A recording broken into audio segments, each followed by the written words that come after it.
What's up, everybody? The full Juices Loose crew is here, and we're going to talk about some video game stuff, and don't have a whole lot of scripted or topics planned, but Terrell just kind of told us something interesting, so I figured let's just start with that, the Xbox.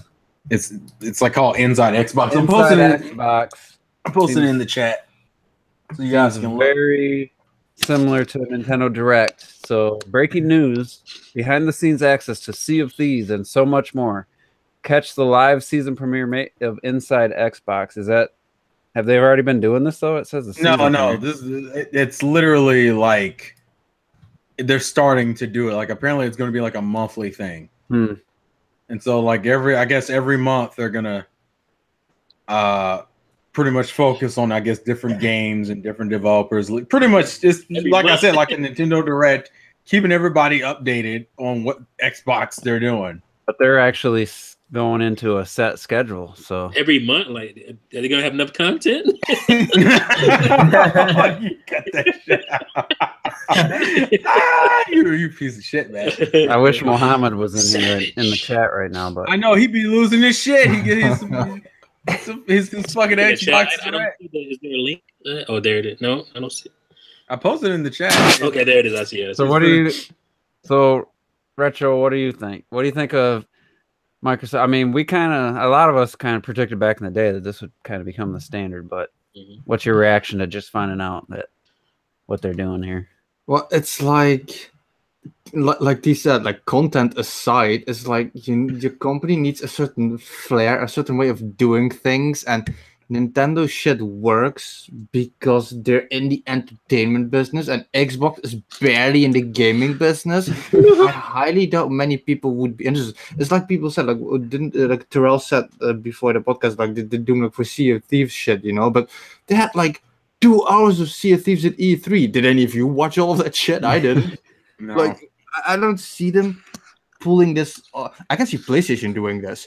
PlayStation has so much variety. Even when some of their games look alike, they have enough variety to make something like this work. I don't see this like becoming anything. Well, if this link announcement thing is anything, it looks like some people are gonna be sitting around a table, just kind of, and having the public involved. Like, I don't know. I clicked the link in the tweet and it's explaining a little bit more about how they're going to be sitting down talking with Rare about Sea of Thieves, talking about Xbox Game Pass news, debuting new console features. Yeah, it looks like they're going to be kind of sitting around at a table talking, and then some live. It feels like a very formal treehouse. Yeah, pretty much. They're going to be boring Xbox gamers to death because they don't care about none of that stuff. Because that'll be on Saturday, I believe, is what they said, the 10th. Yeah, I'll check it out. See what kind of. See what things I'm not going to buy on Xbox. just to see how the whole presentation format and everything is. I mean. Yeah, because PlayStation's done. I guess that's what we would call the PlayStation experience, right? Yeah, that's once a year, right? Is it? Yeah, it is once a year. It's kind of like a weird middle ground where it's like they're doing their little fan focus event, but it's only like in this one specific time, in this one specific place, and it's usually just because I haven't really heard too much about the PlayStation experiences for the last few years, and I think the reason why is because all they do is just rehash all the shit you saw like at E3 or something. Sound like the last one, what was that, in December or something, November, was just like unwatchably boring, but I didn't check it out. It was a bunch of rehash. It was dry. Because that's when that one dude almost predicted the Switch killer would be resaved. That guy was supposed to be super. I don't know. Yeah. salty savage, something. Man, savage. But yeah. So T, what do you think? Microsoft, is it too late? You think their fan base? I don't want to say it's too late. They should have done this a long time ago. Because if you listen to Xbox podcasts, chill out. Xbox gamer podcasts, they wouldn't want to hear stuff, and they had to make up stuff every episode. So I was just messing around. But yeah, I mean, this is something I thought they would have done a long time ago. they needed to do this, like especially Microsoft. They needed to do this. So I see this going over better with, like, obviously Nintendo fans like it, but Sony fans, I think, because they have a variety, like Terrell said. There's a variety. Oh, was it Terrell or was it Retro? There's a variety of stuff. Retro. Yeah. There's a variety of games that come out all the time, and you to be able to keep up with that stuff, it'd be a nice little way to let your fans know. And I'm surprised that none of these guys has really done this yet, but kudos, I guess. I mean, they're doing it, so you can't really say anything about it. So about time. The one thing that's potentially gonna kill it, being successful, is having it on a set schedule. Because I think, especially for Nintendo, that's true. But I think that surprise, like, oh yeah, there's a Nintendo Direct in a day and a half. Here, get excited, and having just always wondering if there's going to be that wake up in the morning and have an announcement for a Direct coming, and it's got to be. Oh, sorry, go ahead. I was just going to say, or the Directs that day, and it's just, I think that gets everybody on the same, like Twitter's blowing up and everyone's just like getting all excited because it's like there's no waiting time. But if just like a TV show, a bunch of people might tune into the first episode, and whether it's good or bad, and then the next one, maybe half of those people will tune in, and then bye, Felicia. Yeah, it could be. I'm not saying that's going to happen, but I'm saying it could when it's just the 10th of every month. There's this thing coming, and it's like. And people get excited, at least on the Nintendo side, they get excited about an announcement about a Direct. Like, they're going to announce a Direct soon. That's speculation. It's crazy. Mm-hmm. So, and the thing is, when it, like you said, when it's scheduled, you lose a surprise. But it's like, is it because it's scheduled? Are you really going to have like big surprises every one? You're going to have stuff that people actually care about, or just going to just be newsletter stuff, I mean, the only way I can see that work is in the past 3 years where Xbox didn't do anything, is that they've been hoarding all their shit, and then now they're like sporadically gonna send that out there, because otherwise, like, all of a sudden they would have all this shit. Like, I don't see that happening. Well, maybe they'll have a surprise announcement for Forza Horizon 4. I don't. And actually, and just bringing that up real quick, because I remember, I think it was after one of our podcasts. I think it was like me, Retro, and T. We were kind of looking through like State of Decay footage. Oh yeah, that was last week. yeah. We were looking through all these Xbox exclusive footage, and we kind of just had to sit there for a second and go, Jesus Christ, none of these games look good at all. And it made me question, if you're confident to have this like full on I guess pseudo Direct on like a season, because the way they describe it is like we're kicking off our season of Xbox Inside. I'm like, I don't know if any of these games were even in like playable or showable footage, let alone playable. Yeah. At this point. And that was last year's E3, right? The State of Decay 2. Yeah, and like, that looks bad for a Switch game. Yeah, that looks terrible. Looks bad as a 360. It looks like what do you call it? It's like a bigger like indie title. Like, it looks like. And then you expect to be like a big first party. I remember Crackdown has been looking, literally since the first time we've seen it, every time we see it after, it's been looking worse, and it had less features, less destructive environments, and like we haven't seen it in a while though. It might be completely revamped. Well, or devamped, like it's gonna get worse. Well, I think about to say I agree with Robert on that. I think it's been devamped the last time we saw it. Yeah, they took the destructible environments were not even showcased the last time. Well, I'm just looking at the game was supposed to basically be coming out. Yeah, last year, and they took it and snatched it away, and didn't tell you when it was coming. So that made me think that they was going to do like some kind of overhaul to it. So that's fair. Good or bad. We haven't seen it since last year, right? Right. That's the last time we saw it. So because it doesn't make sense why none of those games look good, even on their first showings, considering they've had, I think, almost all those games have been in development for a while, right? Like, I just can't, like, we talked about this feature. I can't understand how a company as big as them, we're dropping this new big piece of hardware that we care about and we want gamers to gravitate to in the Xbox One X, and not have any kind of signature software. Just one damn game. and you thought maybe Crackdown was going to be it. Nope, because it looked like it can run on Xbox 360. Well, if you so again, if Mohammed was here in the chat, he'd be telling you Forza 7 was that showcase game. like, come on, Well, to be like fair, a racing it game. is, but it's like the easiest game to do. Yeah, I mean that's no showcase for I mean, it looks. your new console. I mean, Especially when it's the third or fourth one that you've had this generation. Like, come on. Yeah. So, yeah, it was pretty funny. You guys were sharing links to Xbox games in the chat. I wasn't part of the discussion. I was already. You looking at them like, what the hell are they doing? Like, what the fuck is this? Like, this some. I was expecting some cool new announcement or something, and I'm seeing State of Decay. And I'm like, this looks. It Well, looked that's like what made it funny it because looked like it was in Decay. in retrospect too. It was like I was going to say that it was like an indie game sort of thing. That's what I said. That's what I said. It looked like an indie game. You looked at the damn frame rate and the like animation of the characters. You're like, what is? I'm trying to remember. Was it Why Retro even T show who called this? it like a? I forget if it was Retro T who called it like a fake ass Dying Light because Dying Light's whole thing is showing how many zombies are on the screen. And And the then- character models are hideous. Yes, dude. It's just like, what is this? You know, it'd be interesting if I mean, depending on what kind of news or announcements can happen, maybe we'll go back and we'll all rewatch the like 2014 or not 2014. Let's see, 2016. We'll start with like 2016 Xbox and PlayStation's E3 press conferences. Right, we'll have to dedicate some time, but because they're pretty long.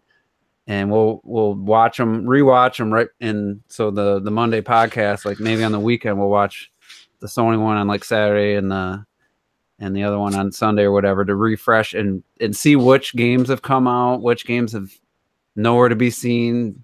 And because it's like people forget a lot of that stuff. Yeah.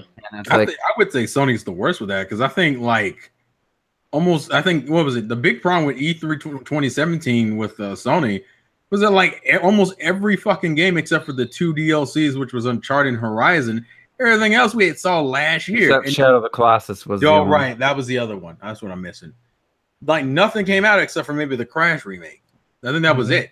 Yeah, and it was like Jesus Christ. I think it'd be interesting to see because, like I said, people they don't remember that stuff. They just gave Nintendo shit because they didn't deliver these huge games, but all their games came out that they showed at E3 as far as showed the game, other than Yoshi. Kirby's coming out this week or next week. Next week. Yeah, and nobody would believe that Yoshi won't be out, at least by this summer. Mm-hmm.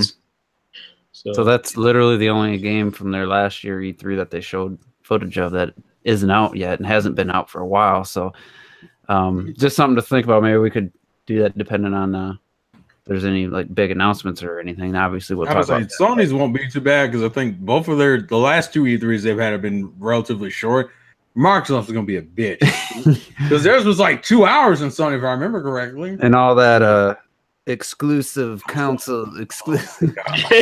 And Apple most of it was third-party games. There was like 3 or 4 exclusive titles. I hate that shit because they count, if it's PC and Xbox, they still say Xbox One console exclusive. And then like, they're come like on. launch console exclusive. Yeah. What the fuck what does that mean? You know what the worst part of it's going to be? That means we're going to have to re-see footage of Scalebound again. Oh yeah. I only ragged them because it's fun for one to rag them a little bit, but it's like I care. I have an Xbox, it doesn't make sense for Microsoft with all their resources to not be better than this. It just doesn't make sense. It's like you expect Nintendo because they're not good at certain things. They're not good at at least not yet. Their online stuff. They're not good with that kind of stuff yet, but Microsoft has all the resources in the world. They've done this from day one, and it's just like they're a software company.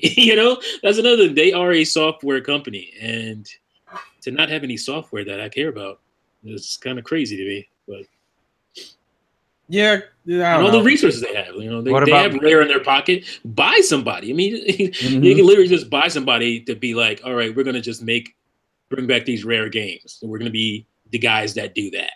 But. Buy Sucker Punch or buy one of those guys. I guess the better question would be just to kind of make it a little bit more positive.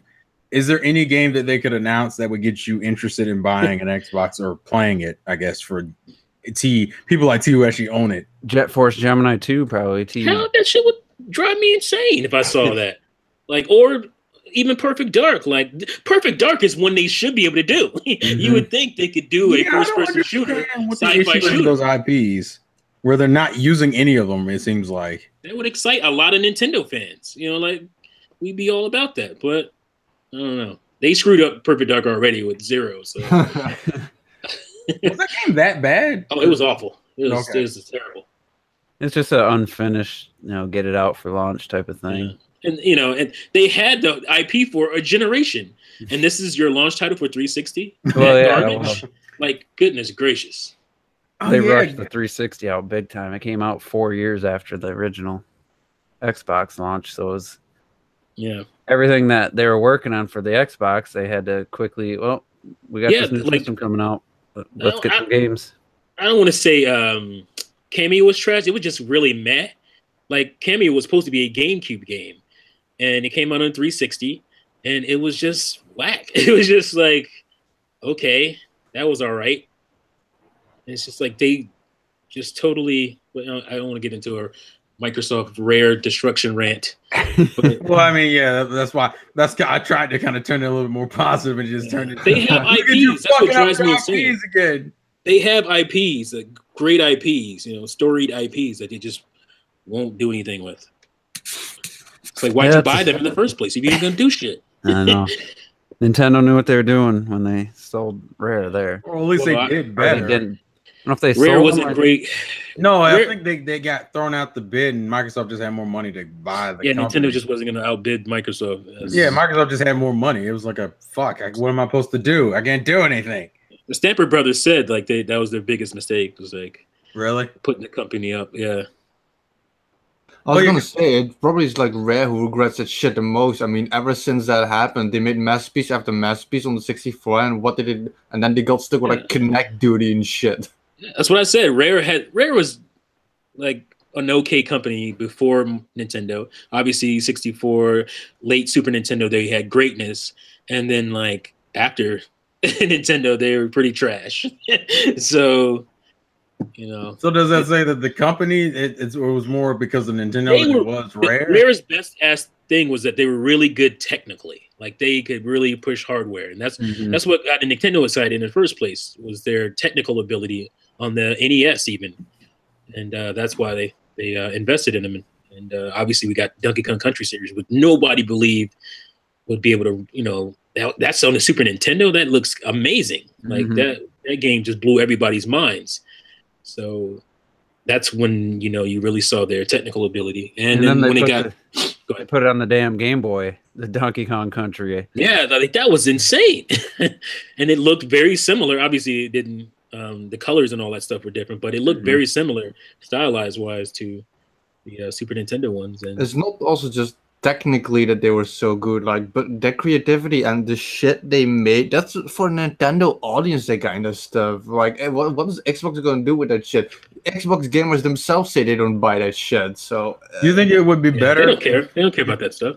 You think it would be better if Microsoft licensed out the IP and allowed Nintendo to do what they want with it, but obviously they have to pay Microsoft royalties? Yeah, I would jump on like a Rare Replay for Switch. I'd be all over that. And I already have the game. I just think that game feels at home on a Nintendo console. Yeah, kind of like how they did with Minecraft, even though like Minecraft.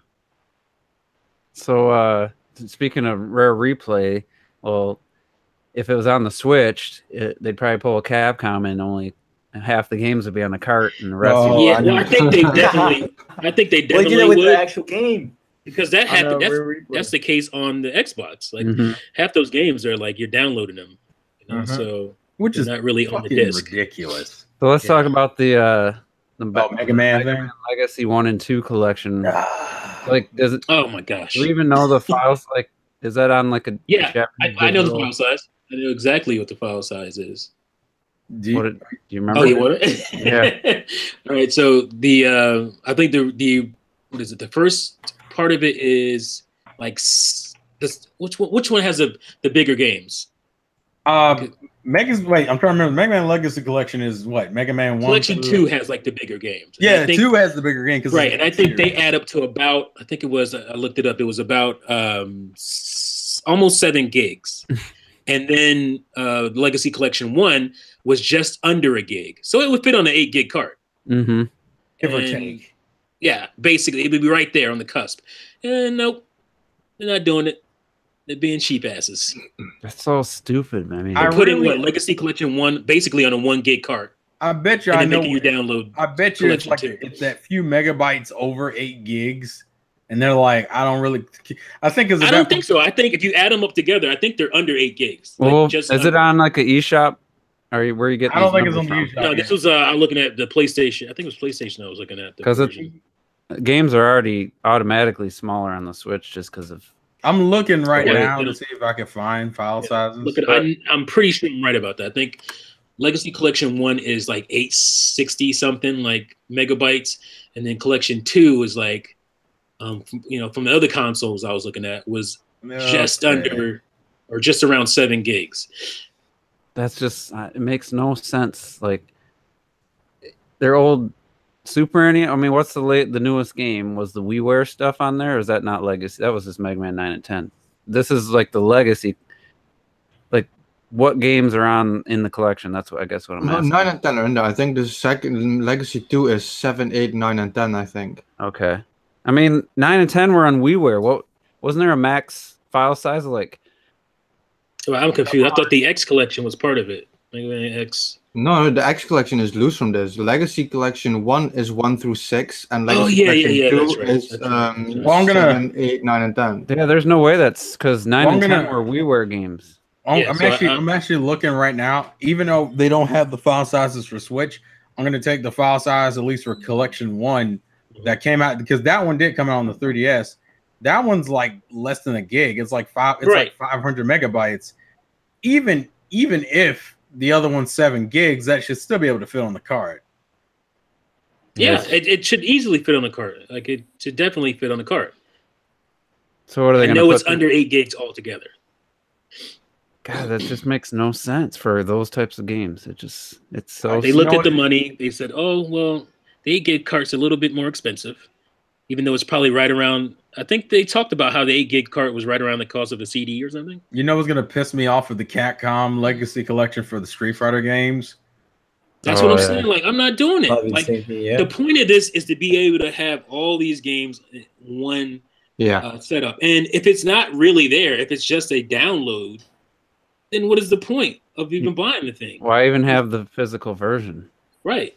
Because people like physical, man. That's why. So you're tricking people into thinking they're getting something that they're not really getting. I mean, it's fake physical. That's what it is. Yeah, it's fake physical. Yeah, there's no way the Street Fighter collection's all going to be on one cart. Of course not. Not with this. It can't be. And no way. And that'd be that's just ridiculous. And that's why I don't care. I never cared to begin with. I already have all these games. It'd be great to have them all in one spot, but I'm not buying them digitally. Like, what? Basically, it's just digital. It's like, and we're paying what, $40, right? Right. It's a fake cart. Just the cool thing is about this is that in 10, 20 years, when you can't re-download these things and your hardware may not be, the online stuff may not be able to. You might not be able to re-download to your hardware. Mm-hmm. You have them on a cart forever. Like, that's the cool thing about it. But if you're not doing that, if that's not really happening, then, like I said, I accept that with the basketball game because it's a basketball game. After a year, I won't care anyway, like, because the new version. It's a little different with that. But with games, you want to have those things physically because you may not be able to download those all the time, and it's just nice to have them on a card or a disc, but. And I mean, I see Laker Link saying he's going to cancel his pre-order if it gets announced that the Street Fighter collection is not all in the cart. I mean, I'd say it's like 95% chance it's looking at this. It is, yeah. So, speaking of Capcom and another game, 2 things: Monster Hunter Worlds apparently either shipped or sold $7.5 million. Oh, shipped $7.5 million. Yes, shipped, yeah. I don't know. It'd be interesting. But you would think it would be, the sale would be pretty close to that, because I don't know why you would risk buying a bunch of discs that aren't going to sell, especially if you're Capcom, because you're obviously cheap ass whores. Why would you risk having a loss? I wonder what the ratio there of Xbox to PlayStation was.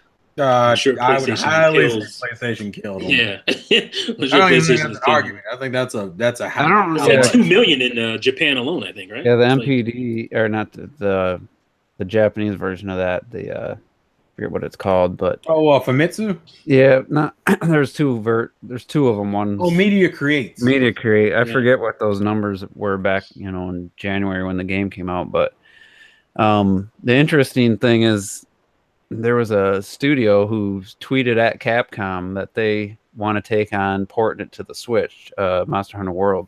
Oh yeah, is that ex-Sony guy, right? They did the Skyrim port, actually. Yeah, the guys that did the Skyrim port. I forget the name of the studio. I just remember it's the ex-Sony dude because he was on stage and whatnot. And he's just basically just saying, give us a shot, we'll do it. And well, he but made we it gotta pretty pay public. you. Yeah. And Capcom was like, well, can you do it for free? Can we pour it in your hand for a dime? Yeah, because we'll probably have to get that in like 3 different fucking carts and some shit. Right. Like, that's the thing. It's just like, okay, so how big is it going to be? Well, they said they could put it on one cart. Was that part of their statement? I thought. That's funny. How? I'm just on Twitter and IGN's. I'm seeing an article that Terrell liked, and it's that article. Iron Galaxy is the name of the company. Yeah. So IGN even covered it as an article, so it wasn't. It was Well, more they can't put it on one 8 gigabyte card. That's for sure. It's gonna go. It's gonna have to go on like a 16 gig at least. It's gonna be 16 and 32 somewhere in there. Anybody? I haven't really watched much Monster Hunter footage. Monster. Monster Hood. The hood of monsters. Anybody like watch any decent amount of footage of that game? Like, Oh yeah, it looks Yeah, it looks good. I mean, it looks a little bit more casualized but that's to be expected. They wanted to sell more. Yeah, but it's still like the same Capcom Still, Monster Hunter jank. Yeah, it's got that jank that. Yeah, you're still like would be clipping through gone. shit. It's not like a perfect man. You see the grass blowing when I walk through it. No, you're just literally walking through You just the literally grass. walk through it. It's a picture. It's a photo. Yeah, the environment photos. I wonder what the Switch version, what they could actually pull off. Just looking at it. I think you could get most of that, except you probably would have to completely take away collision detection on To completely take it away. like Well, the 3DS, the little that is left, because there's not a lot in there to begin with. Completely falling through the game. Welcome to Skyrim, bitch. What? I don't think you would have to pare that game down that much, honestly. And who here would buy it if it came to the Switch? I get it. I'd get it. Yeah, me too. I mean, Robbie, you don't play I- games. I don't worry about it. that's not true. I played games this week, dude. Did you play those horror games? Yeah, I was playing. No, not Alice. I played Layers of Fear. I Mm. played some more Odyssey. Okay. Played a bit of Did you? ukulele. Okay. Did ya? Nice. Yeah. I'm clapping. Clap for you, Robbie. What'd you do in Odyssey? I got 500 moons, and I thought at 999 it unlocks the darkest side or whatever, but No, I at thought you 500, unlocked at 500. Yeah. yeah, I totally thought it was 900, and then I started playing it. Man, that shit's hard, and so I just want to keep playing it until it gets 999, and then I'll go back to it, or 998, whatever it is, and I'll go back to that. To be honest, I think that's what I'm gonna do. Yeah, most of the 150 of those moons are just you got to buy them with This coins. purchasing, right? Which the balloon thing is actually really damn cool. To be honest, I was very surprised. Yeah, we can talk about that. I guess might as well right now because I think everyone said everything we are going to say about Monster Hunter port. So Yeah.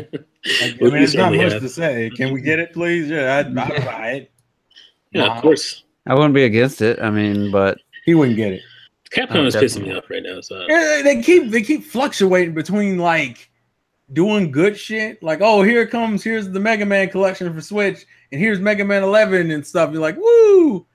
but Yeah. you don't get all the game. Download the rest of it, bitch. And you're like, It fucks it up. They find a way to mess it up. and you're so fucking close. It's like you're right there at the goddamn door of being like good, and you just shut it. You're right there at the finish line, and you break your ankle. Right.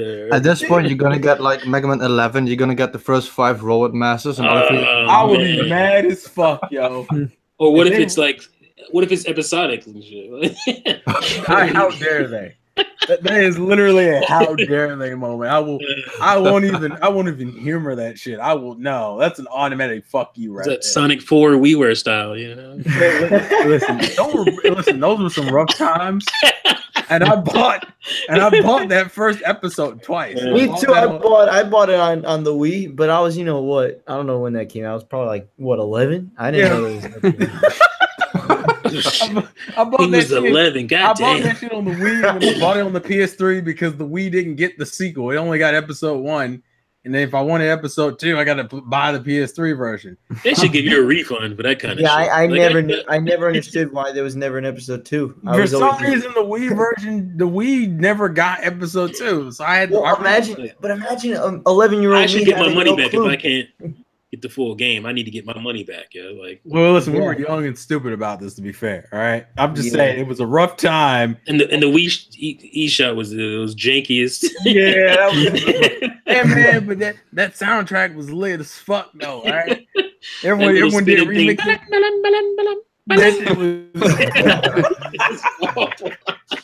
Then you had to the loading screen was Mario. Oh my gosh! I love that thing. That dun dun dun dun dun dun dun. It was so creative as fuck, but it was just so fucking unnecessary. It's like I love that shop because of its charm, but I hate it because of how bad of a shop it was. Well, what I remember the Nintendo channel.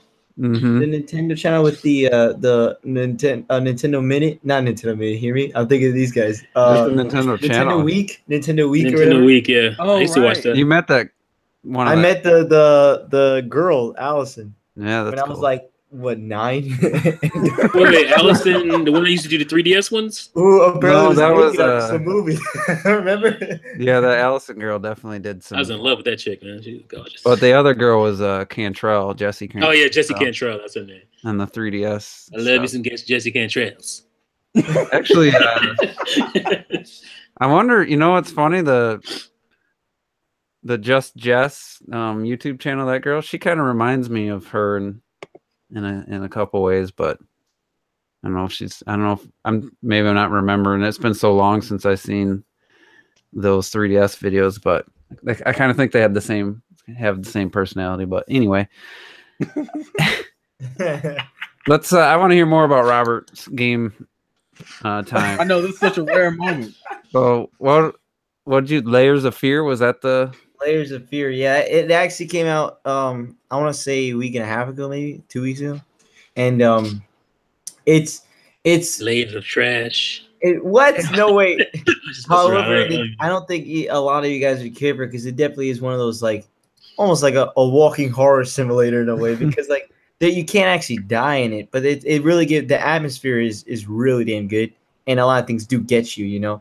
And it's basically like this painter and every time like okay, so you'll go through maybe a hallway and all of a sudden you turn around and the hallway that was right behind there is like closed off and it really gets you. It's like, whoa, that's pretty fucking cool. The fact that it's always a changing environment all the freaking time. And so I'm like halfway through it. There's like 6 things you get it, and I'm like three into it. So I'm like halfway through it, and it's pretty cool. But then I was like, I'm feeling for some platformers, and I never touched ukulele, so I touched a little bit of it, and I don't know, man. Like maybe it's just because the beginning is maybe a bit slow to me, but like. It's definitely not bad, but I was like, when I was playing this, I'm like, man, I want to play Odyssey. so I went back into Odyssey, and then that's when I started playing. Like, it was like a good 3-4 hours of Odyssey that I was playing, and dude, it's so fucking good, that game. Like, you looked at your time, and it said 0 days. Yeah. 0 days. And it's like, man, but Odyssey is definitely so damn. I love it. I know retro that you think ukulele is better, but like I can't agree. Not with on his Odyssey. top 5 list. Odyssey was on there. Ukulele wasn't, but Because I consider ukulele a 16 game. Ooh. Oh, was it? Oh yeah, because it did come out in 2016. Oh, Asses made me No, it wait came for out like Came out 2017. April Shit, 2017. so- Came out in 2017. But anyway, I've been continuing my Odyssey play, through my second playthrough, and I got to Bowser's Kingdom, and God, it just so cool that just the music in that kingdom, the aesthetics, like the colors, the sky, everything is just amazing. I love the Japanese architecture and especially when you get higher, you're climbing higher and higher, and you get those like fast like drums and cymbals. Like it's just so freaking good, man. Like I liked the game the first time I played it. I absolutely love it on my second playthrough. It's just I'm at like, God, I want to say almost 400 or almost, I don't know, low 300s, high 300s. I'm not sure which one it is, but I got quite a few moons again, and I'm just loving that game. It's just so fun to play. I really got to eat my words when I said I saw no replay value in it on my first playthrough. I was like, I'm not going to want to do this again, but I was wrong. You tend to jump the gun here and there. Yeah. It's like, sometimes you just can't get his shit together. it's just Mario's controls are so perfect. Like I don't think there's room for improvement. I don't know. It seems like the most perfectly controlling character in a video game I've ever played, and it's just so fun to once you get really good with all the advanced techniques, it's just so fun just to make up your own little path you want to take, and see if you can clear this gap. I can't disagree, especially if you one of those split Joy-Con boys like me. I loves it. Yeah, I almost feel like a fucking rap. I almost want someone to start beatboxing in the background. Oh, that did rhyme, didn't it? Look at that. I didn't rhyme without even thinking about it. Shit blew me back. I said, oh no, here it comes. Let's talk about Luigi's Balloon World. I only put about 20 minutes maybe because I had to go to my other save file, which, where I beat the game, or at least I think it opens up after you beat Bowser, which isn't the end of the game, but, I think that's what it takes to open it up. In my second playthrough file, it's not there, so I had to go to the other one where I have absolutely nothing left to do. So I'm like, I kind of wish it was available already in my other play session. So when I'm going to these kingdoms for the first time in that save file, like I could do some of that. But I guess I understand why they made it after you beat Bowser. So anybody, I know Retro has put some time into it. What's your thoughts on the Balloon World? I like the idea. I think it's more fun hiding the balloons than finding them. But I feel it should all be fine-tuned a bit, and there needs to be an update because I feel like, oh fuck, what other game does that? I feel like people who hide balloons need to search for their own balloons. Yeah, Well, Mario. there's certain glitches you can do when you clip through walls, for example. And I knew this shit was gonna come. And there's people who hide balloons literally where you can't go, and it just kills the fun of it. So you have to first look through a world, and you see, for example, in the Mushroom Kingdom, if you stand there and if the arrow, you notice that, okay, the arrow is pointing like around 25 to 28 meters towards the castle. All of those balloons are going to be in the castle. You won't be able to get those. So you have to filter through. Well, it comes kind of a chore having to look for the balloons. But apart from that, it is kind of fun. But I was over it pretty quickly because everybody hides it in the same. At one point, like you're gonna find all of them. Like everybody hides it under the fish. Everybody hides it under that wall. Like either everybody hides it too easily, or everybody is like trying to screw you over. And like that's why I said I like the hiding aspect a lot. I think it's a lot of fun trying to hide it and shit. And I just feel like when I go into the game, I like, for example, going through for the balloons of people in my friends list. I like doing that. But apart from that, I was surprised with how fast I let go of that DLC part. Yeah, I was a little bummed that it didn't just have my friends list all like just show me the friends that have hit a balloon in this world, Yeah. So the thing I do like about it, which I think is a very good thing, is that you get a lot of money with it if you hide your balloon and nobody is able to find your balloon. For every attempt, you get some coins. For every balloon you find, you get some coins. And it's a great way to get in that extra cash so that the end of the game doesn't become so very grindy. Yeah, that's. I mean, like I said, you beat Bowser the first time. There's still a lot of game left, and those coins, if you had like what I had to do is just go play the same level over and over and over just to mine as many coins as I could in the shortest amount of time. And definitely looking for balloons and hiding balloons would be a more fun experience than that. So, anybody else try the Balloon World?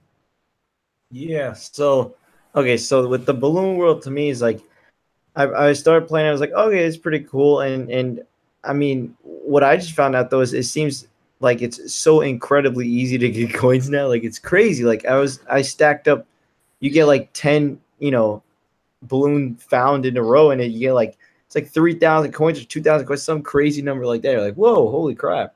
And I mean, it's very easy because you could always just pick the first one if you want. You could do a challenge and take the hardest one or whatever.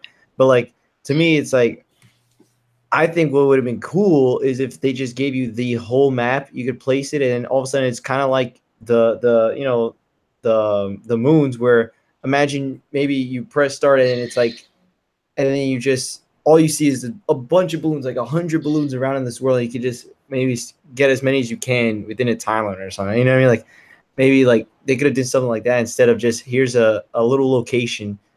You only have 30 seconds, and from there, like you said, Retro, it's going to be the same spots that you're going to find. Like there's not going to be any variety. So except for the people that somehow found a way to extend that 30 seconds into 40 seconds by getting coins.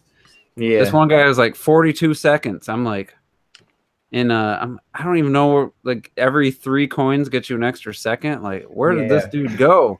Like, there's no way I'm gonna be able to do that. I didn't even try it. Yeah. So I mean, there's definitely some stuff for advanced. And then I think it was Lil Cray or somebody hid one in the Metro Kingdom. Like we had to climb the top of one of the skyscrapers and jump this huge gap, and he did it in like 36 seconds or something, and I couldn't even make the jump. Like I don't know how the hell he did it. So props to him if he's listening. It becomes kinda, that's the thing I don't like about it. It becomes kinda like what you had in Mario Maker, where you're gonna get so many of the super hard things, and half the time you just like you have like 20 seconds, you gotta rush trying to find it and stuff. Like it could have been a more relaxed system. I think what Robert said is something I would have liked too. Like if they just would have put a bunch of balloons in the level and you were able to take the time with trying to find them, because then now you're like stuck to like a very specific area instead of the whole level. So even that's why the hiding locations are extremely limited somehow. Mm-hmm. Yeah, it's definitely not perfect. I mean, I don't know if they just felt like the game was so popular they wanted to get some DLC out there. I wouldn't mind paying for some additional kingdoms or something for this holiday or something if Nintendo's working on that. I mean, it's free, so you can't really complain. It's just I don't think it's gonna hold people's attention very long.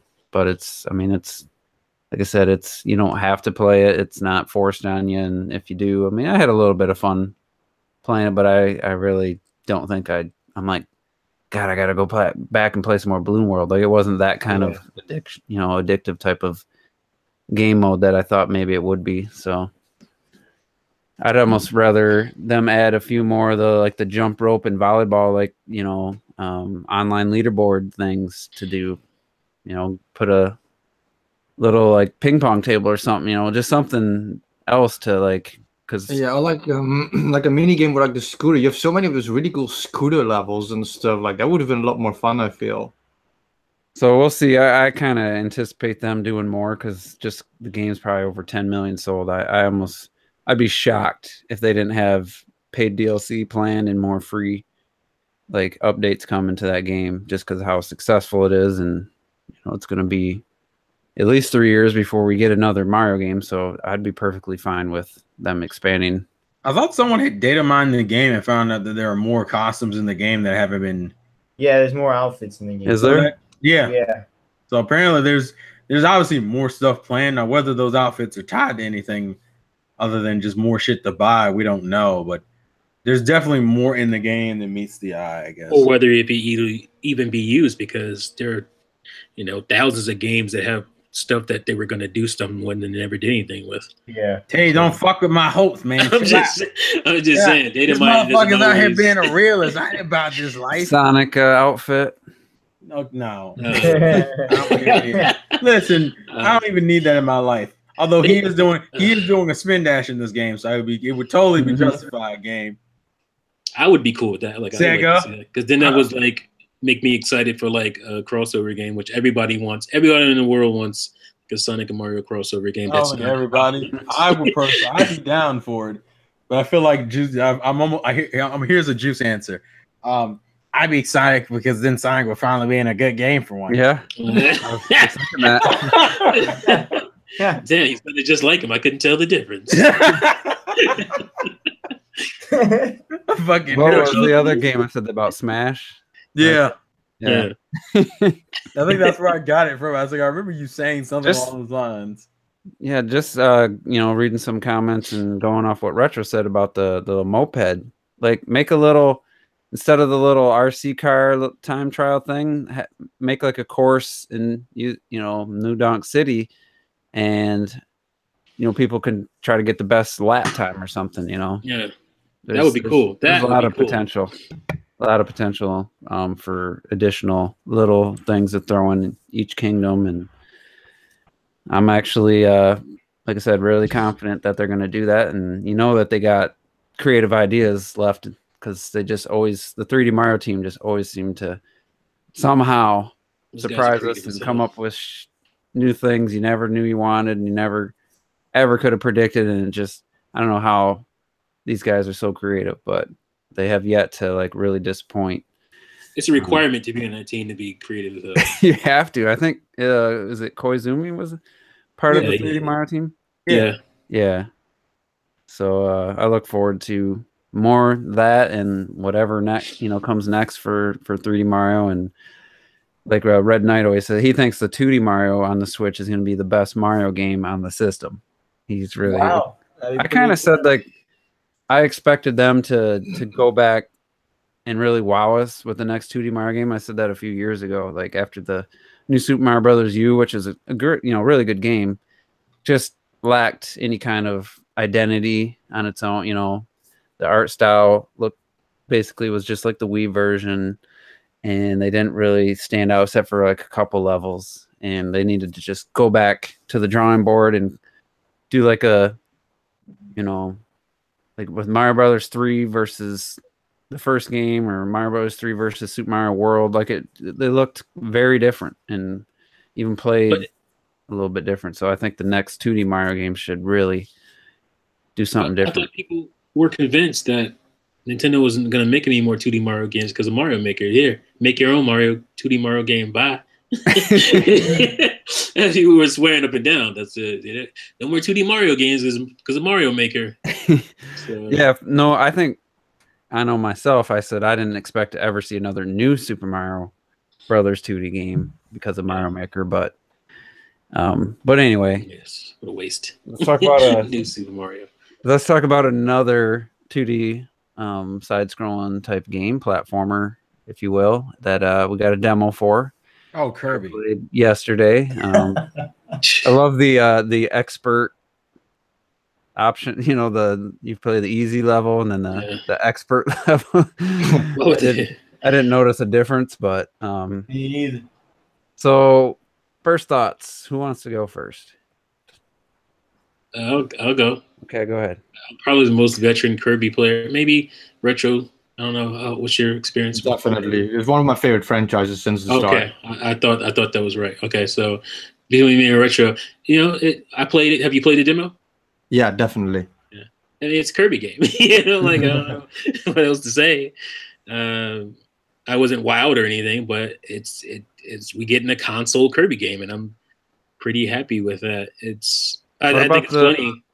That's the way you can kind of combine and add elemental. I mean, there's some nuance in there. Yeah. I'm just saying. I feel like a lot of people think that's like Nintendo reinvented sliced bread or some shit, but that's the same thing they did on the 64 game though, the combining power thing. Mm-hmm. Yeah, they did crystal shards. So, Yeah. Yeah, I mean, I don't know. I just find it funny because I'm gonna throw a little bit of shade here, but I just find it funny that some people who pretended to have not pretended but portended to have a problem with 2D side scrollers when it came to the Wii U. All about that Kirby right now. Like, Oh God.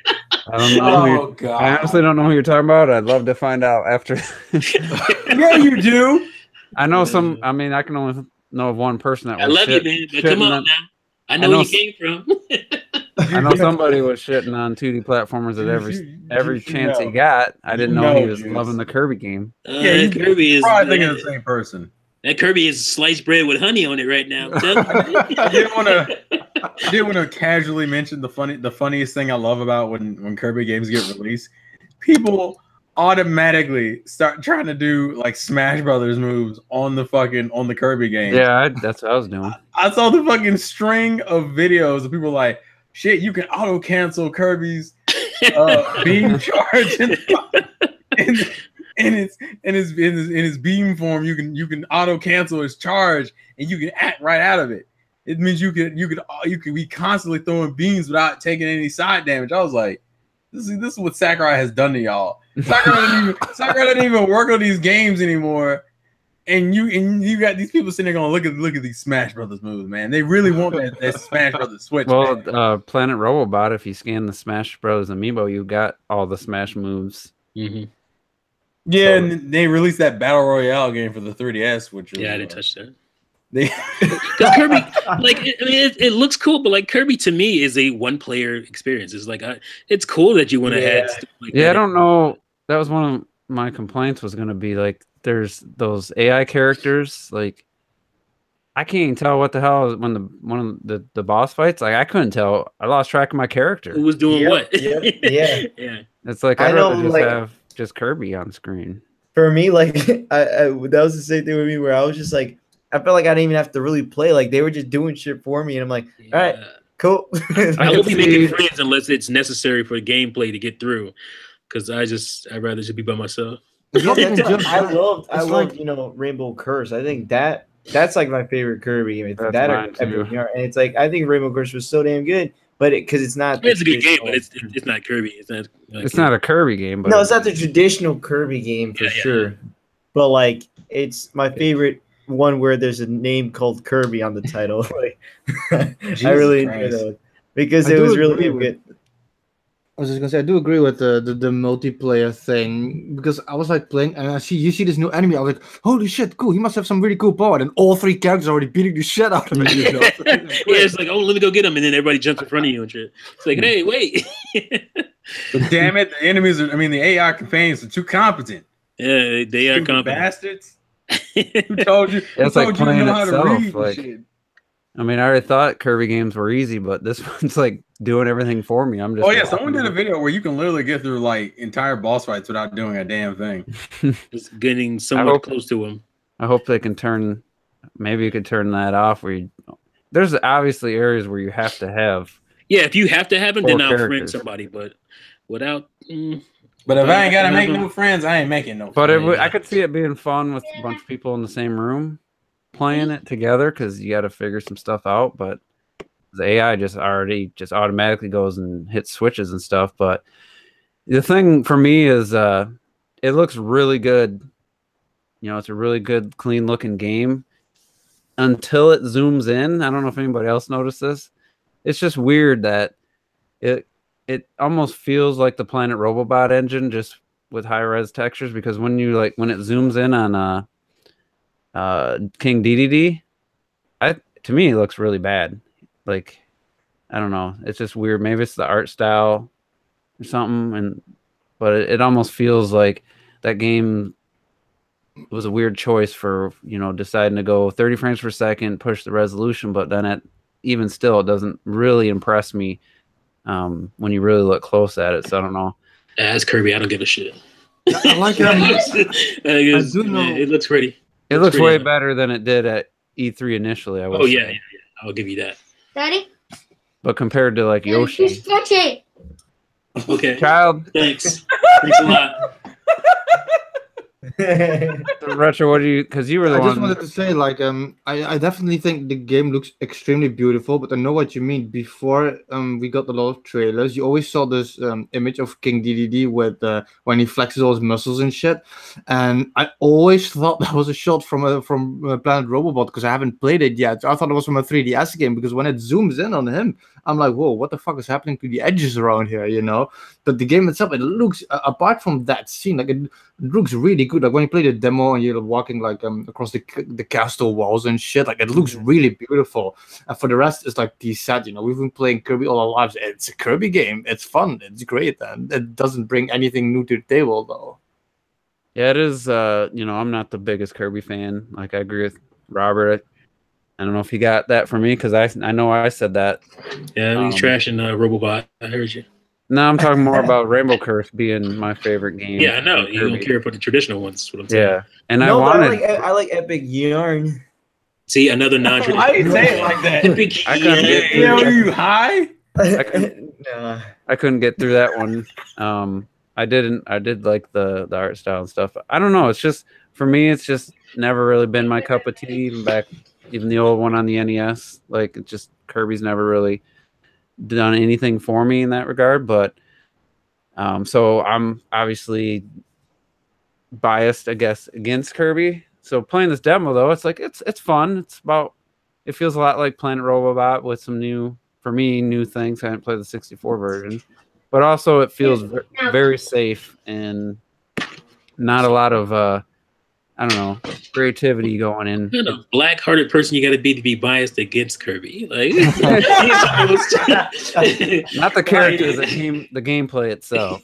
I don't know. It just feels like they played it. From my perspective, playing that demo feels like they just played it too close to the vest and played it too safe and didn't really try anything to push the series. Kirby, there's only so much you can do. If you're gonna do a 2D side-scrolling Kirby, it's not a whole lot you're gonna be doing. There's not a whole lot you can. I think the question then becomes, why don't we make a 3D one? Damn it! Well, that would be. It could be interesting. But I don't know. Kirby is kind of. I don't know if Kirby would work in a 3D environment like It's that. weird because traditional. how traditionally easy Kirby games are. It's like, how do you make that? It'd be like one of those Pac-Man games, Pac-Man and the Ghostly Adventures. Hey man, the Pac-Man. First off, at least the old the GameCube one was pretty. Pac-Land I thought was pretty entertaining. Like Sonic Boom or some shit. Hey, chill out. Listen. Listen. We all make mistakes. Sometimes we don't learn. Sometimes we make a lot of mistakes. Listen, sometimes we don't learn from our mistakes. And you know what you need to do in those? Shut the fuck up. That's what you need to do. Just leave it alone. I get it. It was a mistake. I was getting back to Kirby, I was reminded though, like why women love Kirby. Like it is definitely cute. You know, okay, that was a weird, adorable. It seems like every girl gamer I've ever talked to or seen watch a YouTube channel, they just get so excited for Kirby. Kirby gets bitches, pink man. Football, man. What you expect? I was gonna say, man, I'm man enough to admit that's why I love Kirby because he's cute as fuck. That's what I like Kirby too. I ain't scared to say it. You know, Kirby's nice and round. Who doesn't like some thickness? Oh god, Jesus! No, there's nothing there. There's nothing. Christ. Please. I mean, because I've been talking about like some of these negative points, but I cannot wait to start playing this game. Yeah, it just me looks neither. like so much fun. I always have fun with Kirby games. Like I know what they are. You know, it's like I hate to compare it to this, but it's like rom-coms and women. Like women, they know what's gonna happen in the end. They know, but they like it. They still enjoy it. You know, it's just like they know that ride. They understand, you know, that setup, and that's it's kind of how I feel like. I know it's easy. It's supposed to be easy, but I just love Dreamland. I love the characters. I love the sounds. You know. You go for something very music, specific for Kirby always, and it always delivers just what you're looking for. Right. I mean, to each his own. It's just I don't say they're terrible games. For me, they don't really hold my attention. So I mean, there's probably a game I like that someone feels the same. You know, it doesn't hold their attention. So but I'm glad they put the demo out. I think that was a good choice. Because there isn't really anything new coming out in gave me a reason to turn the Switch on. I was probably going to anyway Saturday, but I turned it on, downloaded the demo, and definitely played both, chapters or whatever. And it was longer than I expected too. There was, I thought, oh, this second door probably going to take me out and back to the menu, and you actually get to 2 boss fights. And yeah, especially like what I was saying, King DDD, like, dude is jacked. I mean, we already know that, but like, Buff D. Buff D. I kind of expected it to go back to the main menu after 59 seconds passed. Ouch. Wow. Another shot at Sonic. It's too easy. I can't even defend that one because I don't fucking like forces, so I don't care. yeah, I don't fucking care. I'll let Robert handle that. This demo was, it felt like I put at least 20 plus minutes in total. So I mean, it was pretty decent amount. It almost feels like the whole game's downloaded too. Like it's got the little puzzle pieces showing at the end, and it's like if you buy the game, it's like. Yeah, I wanted to say because what game was it that was released and the demo was released and people cracked it and found the whole game was Yakuza 6. Yakuza, like people were like kind of laughing at that, like how could you mess that up? That's how demos work. A lot of demos are the full game, but you're locked away from a lot of the other stuff. I remember that being a thing, especially back in like, what was this, the 5th gen PS1, especially when they had those PS1, the demo discs that came with the magazine, PSM. Like that was the thing, like the whole game was always there. So, I'm surprised that, they failed and let that be cracked or whatever, but it's not crazy. That wasn't a mistake that the whole game was on the demo. Because that happens a lot. There's a lot of the time when stuff says also like your save data will be carried over. That's usually how that works. Yeah, that's right. All right, anybody else? There's your technical part for Juices Loose. There you go. Wow. Terrell, did you give your thoughts? I have no fucks to give about Kirby. Okay. Whoa. I mean, it's nothing against Kirby. It's just, I just haven't had any interest. What did he do to you, dude? He just didn't care about quality platformers. Wow. I had to get one in. I'm just what the fuck happened? I didn't even do anything. You know what? I'm playing games now, so they got some other target. It's a lot of spite. Kirby needs its Daisy or Rosalina or Peach. Wow. Needs that waifu. Wow. I always come into the waifus when they talk about Hey man, welcome to the show on Terrell Show. How you guys doing? We had to meet Robert on. He played some games. Shit. Hope you enjoy. Yeah, Robert played some games, so we can't really bash him. We don't always need a fucking target. I'm just saying this be a friendly podcast. We ain't gotta do this shit. You gotta fucking turn up on me, all right? Oh man. Oh, my heart. I'm gonna die. So what about that Xenoblade Chronicles 2 update? Any thoughts or impressions? Well, actually, I was gonna say something that would make you very happy because I didn't play. Did I play this? No, I don't really think I played it this weekend. You know what I played this week? I played 2 games. I played Fire Emblem Warriors because people asked me to do it on the stream. Also picked up a game yesterday, and I forgot to tell you. I actually thought I had posted in the chat, and I was like, "Oh shit, I didn't post it anywhere." I bought Doom, so I was playing that. Oh, what? Nice. Really? I got Doom? Yeah, I bought Doom yesterday. Wait, before you go on Doom, don't lie about Fire Emblem Warriors, you bastard. You had 2 polls on your Twitter, and Fire Emblem Warriors lost both times. No, it didn't. No, it didn't, Rachel. Go look at the fucking poll. It didn't lose the second time. It lost the first time, and that's why I played Xenoblade. The second time it won. It barely won, but it did win. And that's why I played. This man gonna try to expose me. What the fuck did I do?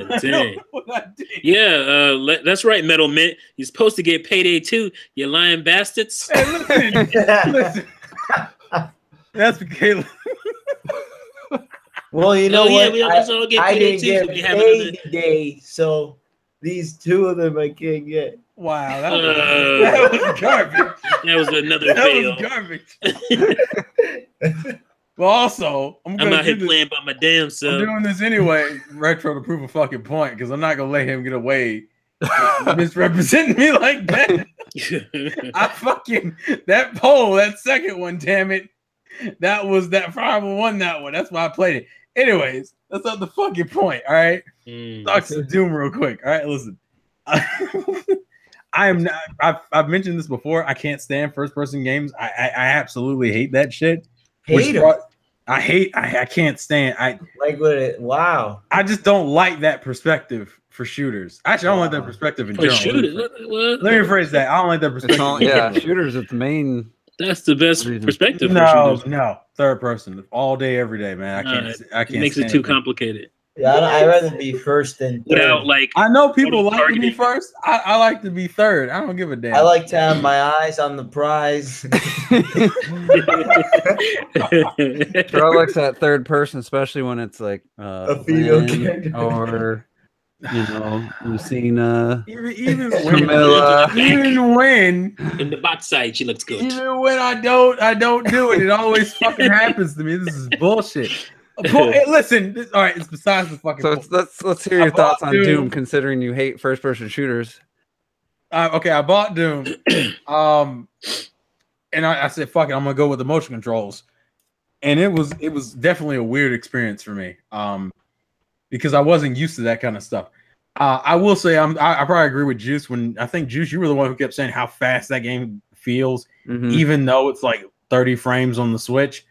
I am surprised at how fast that game feels. I'm also surprised how fucking high my adrenaline was by the end of it. By the end of the fucking play session, I almost thought I was gonna have a heart attack. I don't know why. What happened? That's the game, man. Yeah, it's just really, it's a high octane action, man. It's really fucking fun.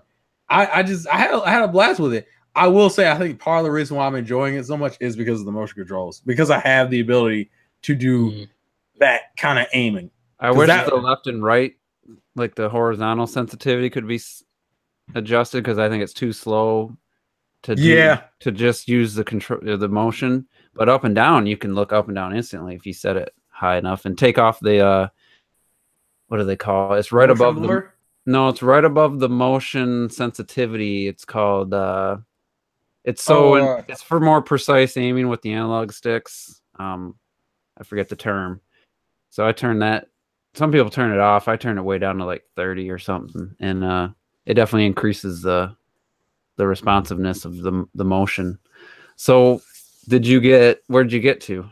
I only played for like an hour or two just to kind of get my feet wet. Oh, I know why, because it took me like 45 minutes to download the fucking update. That's what happened. Plus, you had to download all the I had to download pretty much every fucking thing. So I had to. That's why I didn't play it as long as I wanted to, particularly just because of how long it took for the download to finish. But yeah, I only played it for maybe like an hour or so, maybe an hour and a half. And I think I got through the first main level, I believe. You know when you get to the end, because it gives you like stats, and there's like each level has 3 challenges. You can hit the minus button at any point and tells you the 3 challenges for that area that you can do to get bonuses. And I think my weirdest thing about the game was probably the melee, because I was like, okay, I got the general triggers for shooting and everything, but the melee threw me off, because I was like, what button do I hit to go over there and hit the monsters and get my health? And it's like it's clicking in the R stick, and I'm like, that's typical. That's like standard for. Oh, is it? Yeah, Call of Duty and everything. Jesus Battlefield. Christ, that threw me off, because I'm sitting there hitting every button on the controller. I'm like, where is it? And I'm like, oh, I gotta click down the R stick. You used to be able to waggle. I think when it launched, that was the motion controls was waggle for glory kills. I actually probably would have preferred that. I would have shook that pro controller for that. I don't know. It's not bad. It's just weird because I'm not used to doing it. So, but it's fine. I don't think the game looks better than I thought it was going to. You can tell it looks washed out. Especially in that first open area you get into with the dust and shit flying all over everywhere. But I would say I'm fairly impressed with the game. I died like twice. on that first area because of how inexperienced of a shooter I am. But it wasn't like, bad. yeah, I played it on normal. I'm playing it on normal. What is it? Hurt Me Plenty? Is that what it is? Yeah. Hurt Me Plenty, guys. We've been. Jesus Christ. But it's fun. I'm having fun with it. And I think my goal is to get through the main story, and then I might go back and do multiplayer. I kind of want to get good, so to speak. Because if I got a multiplayer now, it's literally just like having a sack of meat on your team, and I'm not about that life. I don't think the single player really helps you. It doesn't help you because I beat on PC. I went all the way through it, and I'm at the end, and I feel pretty confident in single player. But I get online, and it's like I'm just lucky I'm lucky to be positive. Like 10 kills, 8 deaths, or that's like a good match. Every once in a while, I'll go on a Robert spree, which he went on like a 12 kill streak. But the interesting thing for me about that game was the exploration. It's not the focus. There's definitely demon encounters are frequent, and then they spawn and you gotta kill them all and then move on type of situation. But when I started realizing, especially once you get indoors, like there's a lot of secret little places you can jump up to, and you can grab the ledge mechanic. Sometimes you just jump, all of a sudden, I wonder if I can grab up there and get up there, and you can. And then you get to unlock the ability. I'm thinking, I can't remember if it's there's a rune system, which is like a perk. There's these, you'll find like this like green glowing stone. Oh yeah, I found it. And you do one. There's a bunch of those, and they give you like an ability. You can get 3 equipped at one time once you get later in the game. But at some point, you get the ability to control your character in the air. So if you jump forward and you're like, shit, I'm not gonna make this jump. You can hold backwards, and your character will go backwards.